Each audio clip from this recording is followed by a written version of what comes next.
Okay, now we're going to get some furniture and some flooring, some doors and windows in here. So I want you to figure out what side is your floor. You don't want to go like this where that's on top. You want to have the big one. Figure out where the big one is. And then we are going to take our ruler and we're going to go from corner to corner right here and just make a very light line. And we are going to kind of create like a template to help us make a wood floor. And so what we're going to do is we're going to take our ruler and we're going to line it up here at the end, and we are going to make 1/2 inch marks. Now if you look at a ruler, the 1/2 inch mark is it's right in the middle and it's kind of longer, right? So that's your 1/2 inch mark. We're going to make 1/2 inch marks all the way down. So you make a 1/2 inch, then one at the 1 at 1 1/2, one at 2, one at 2 1/2, one at 3, one at 3 1/2, one at 4. Okay, so we're going to make like these little lines on the end here. Okay, and what we're going to do is turn it this way, and we're going to line up our ruler with the edge of the bottom of the paper so that we know that it's straight, and we're going to make our lines here.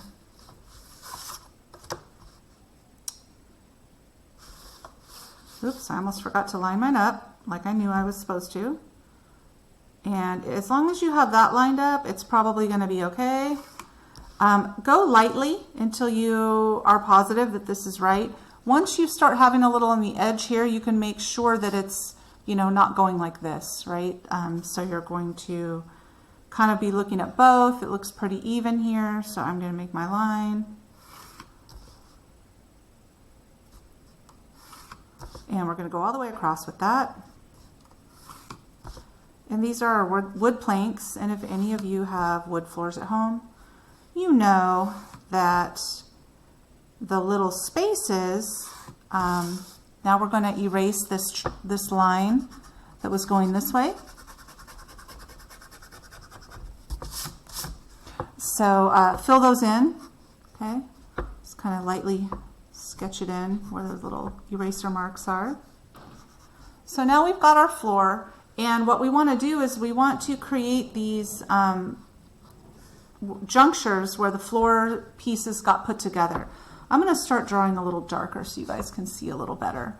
Now the thing about wood floors is those planks get put together, they don't all have a line, the same line. They alternate rows. So we're going to go like this.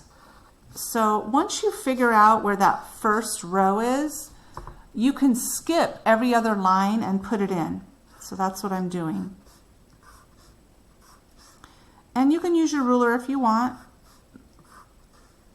Now I'm going to go to this one and do every other one on this one. This is the alternate row.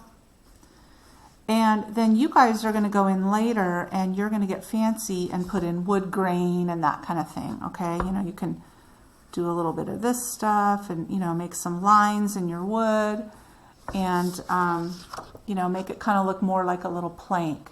So you're going to be doing that and going in with some color with your color pencils. But for now, I'm just showing you the basics, okay? So now when we go like this, we have like this nice little wood floor in our room. And the next thing that we want to do is we want to put in a door. So I'm going to pick this big side and I'm going to make my door, obviously this isn't a full-size room, I'm going to make it 2 inches high. I'm going to kind of put it in the middle. So I want you guys to do the same. So you're going to find that 2-inch mark, line it up with the bottom here, and you're going to go up. And it's about the same width as your ruler. So if you want to do both sides, that's okay. Okay.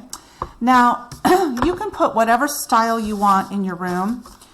I want to do some creative, funky, like maybe whimsical, kind of magical, maybe a elf or a gnome lives here. And I'm going to put, you know, some branches around my door, right? I'm going to decorate mine. Maybe these are vines and maybe they come onto the floor a little bit, right? I think that's kind of cool.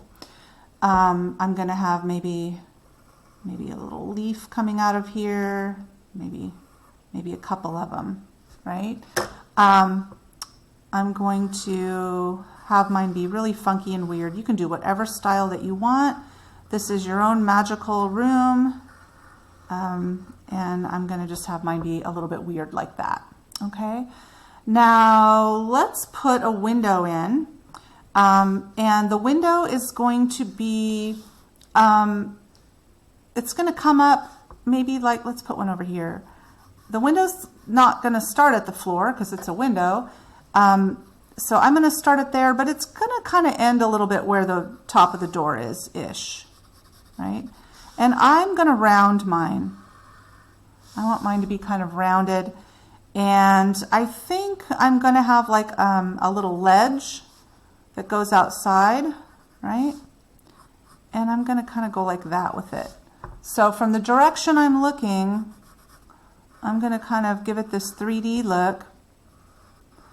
And if the light is coming from inside the house, which it is, right? This windowsill will be light, but it'll start getting darker up here.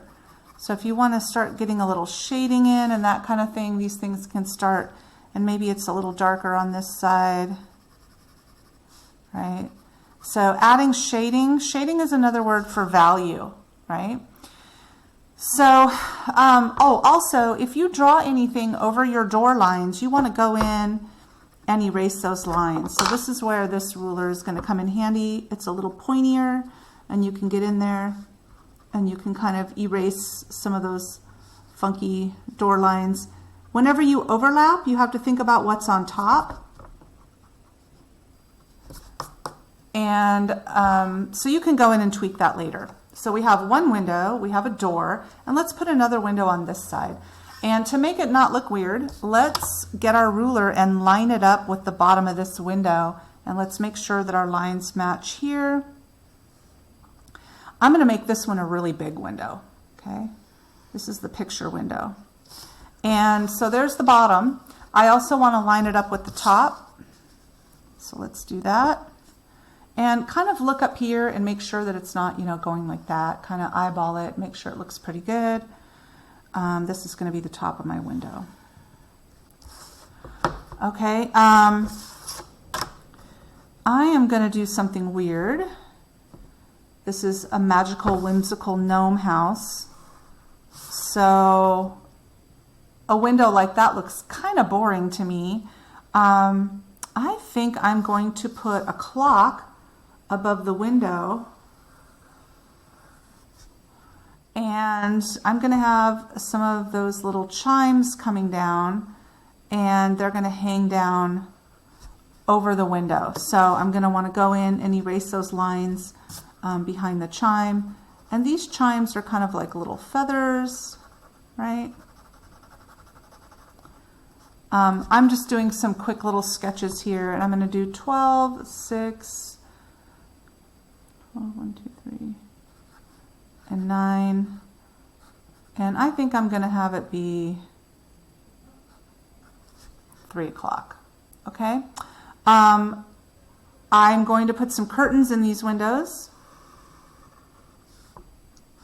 And maybe I want a curtain rod up here. And the curtains are going to kind of be like this and come down. And I'm going to have them go to the floor. So what I want to do is I need to erase these lines here, because the curtains are overlapping, right? And the curtains are also in front of that rod. And maybe I want to have like a tie back with a little ribbon, okay? So you guys are going to kind of do your own thing, and these curtains are pulled back a little bit because it's 3 o'clock in the daytime, right? So again, I'm going to erase these lines. When you think about what's in front, the thing in front is covering up the stuff in the back.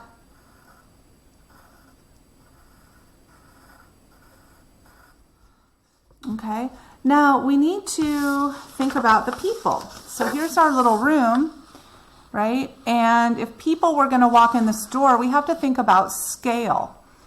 So I think what I'm going to do is I'm going to have a little girl peeking her head in through the door. Okay, so if she's little, she's probably right about here, right? And I'm gonna just do it kind of lightly. I'm gonna just give her a little dress, and her feet are, she's outside still, she's not in here, so her feet are gonna be right about there. So part of her body is outside and part of it is in, and you know, I can kind of think about where her arm is gonna be. I can give her some hair. You guys are gonna do all of that later. So I'm just doing some quick scaling for you. Now, if it's an adult is going to come to about here. So let me draw an adult coming in, and I'm just going to create a basic form, like just a shape. When you make people, it's best to think about basic shapes and not get too into the detail in the beginning. And maybe part of this person is being covered by the child, and you can go in and figure out the shoulders and the arms and that kind of stuff later. Think about what's on top, right? What's covering up what? The arm kind of comes like this. Maybe they're holding something, right? Maybe they've got some flowers in their hand, okay? So maybe they've got a hat on, right? So now we're going to erase that part of the head because the hat is covering that up. And you're just going to go in and put in all kinds of little details on your people. Let me zoom in on this a little bit. So, so that's a pretty decent scale for the door. Maybe I want someone to be looking in the window, right? Maybe there's someone, they're curious, and maybe even their little hand is coming up there. And maybe they have a hat on as well. Right, so I'm going to erase the part of their head, you know, and maybe you don't have to get too detailed, right? So somebody's peeking in. On this side, I think I'm going to make a beautiful sunset, and I think this window ledge, I'm going to, like, if it came all the way out, this ledge would kind of come like this. Right? This part's going to get erased. So I have this window ledge, and I'm going to have a cat sitting on this window ledge. And again, we need to think about the scale. And I'm just going to do this kind of like I said before with the people, think of it as basic shapes. And maybe their tail is hanging in the house, but their body is sitting on this ledge. Right? And they've got a couple little cat ears, but they're facing away from us, so we don't see their face. And then we have to erase the ledge. And now it looks like they are actually sitting on that ledge looking outside. And you guys are going to go in, and maybe there's, you know, maybe there's some sun coming in like this, right? Some rays. Remember that use of line. And maybe you want to color it with some pinks and some purples and some yellow, right? It's 3 o'clock, the sun's starting to go down. So what I want you guys to do is I want you to get really creative with your house. I want you to put some pictures on the walls and think about the scale of the picture, right? You know, when you draw a picture, it's going to be a lot smaller than that window. It's probably going to have a picture frame, right? Let's see, we'll go like this. Started to draw it the wrong way. When you draw a picture frame, they have these little things that come out like this. And then you can draw like a decorative frame like this.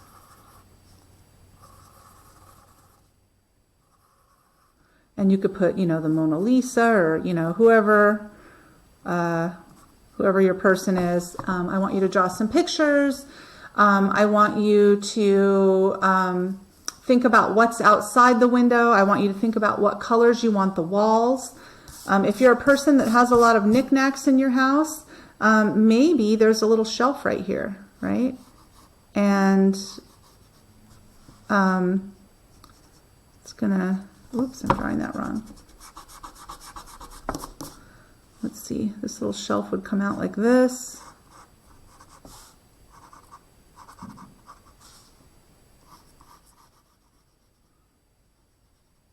So maybe there's a vase, right? A vase of flowers, in which case you would erase what's behind it. So your job is to get creative and figure out what you want in here, and play around with some overlapping, and play around with some three-dimensional stuff, and think about your color schemes, right? I was going to show you guys how to draw a table in here, but I think it's a little complicated for this time. I think we'll start out with this.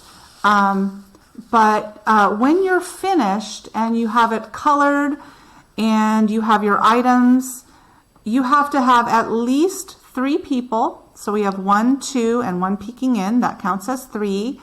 You have to have at least 5 items, not including the doors and windows. You have to have 1 door, 2 windows, and you have to have at least 5 items. I have the vase, I have the picture, I have the cat, I have the clock, and I have the curtains, right? And get creative and weird with your stuff. If you want to put a rug, right, put a rug down. Give it some fringed edges, right? Give it a nice rug. Put a design in the rug, right? Think about what you want. If you want to draw a little fireplace, right? Maybe you want to do that and you want to have a little fireplace mantle and there's, you know, some little flames in there and some logs, right? Think about what's in front. You know, maybe this log is in front of that log. This log is behind it, and kind of erase your stuff. Figure out what's overlapping. Get some color in there. Maybe you want a mantle coming off, right? Maybe there's some, maybe you're going to do a Christmas theme. Maybe there's some Christmas stockings hanging. So busy it up, right? Color it in with your colored pencils, and try to have a theme. I really like the whimsical look. I might turn this guy into, you know, something that look Gadoff or whatever his name is from the movie. Maybe we'll give this dude a beard, right? Maybe he's got a big beard, and maybe he's holding a key. You know, maybe create a little story around it. Get as creative as you want. It's a super fun project. And then when you're done, what you're going to do is on this piece here, you're going to get your glue stick, and you don't need a ton of glue. Just give it a little swish, and then when you're done, you're going to push it down, and then you have your little 3D room. But obviously you can't do that right away because you're coloring on it. So we have now created a 3D form, which is really cool. And I do need you guys to complete this project because one of the things we're going to do on another episode of Art Class with Miss Barnett is we are going to draw this. So get your details in, put effort, and I can't wait to see these. You guys are awesome. Love you all. Okay, see you soon.